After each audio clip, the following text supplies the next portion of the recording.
place to solve for that. You guys have both been really, really critical of ultra-processed foods, but as you're aware, much of what is served in the tens of billions of dollars we spend on school food programs is considered ultra-processed. You've praised what the states are doing. Are there any plans to update federal rules, or what are you looking at federally to try to tackle additives, dyes, processing in these meal programs? We're in the middle right now, very, very energetically revising the nutrition guidelines. The nutrition guidelines that were worked out during the Biden administration and that were supposed to be implemented on January 20th was a 453-page document that looked like it was written by the food processing industry.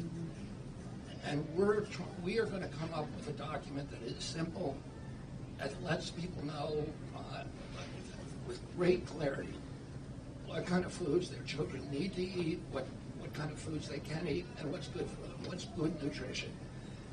And we are collaborating with each other to make sure we get that out as quickly as possible.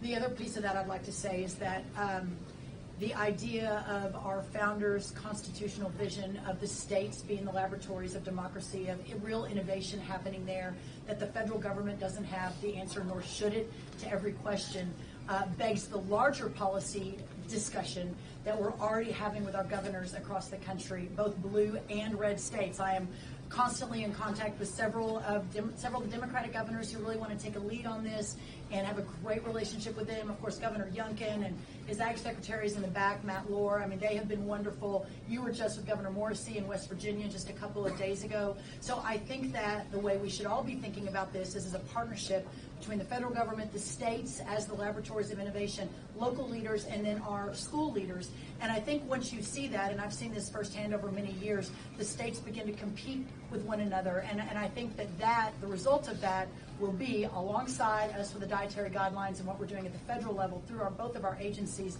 I think you'll see a new day in terms of how we think about nutrition and programs and how we move that out into the country. All right, thank you guys. We got to go. Thank you.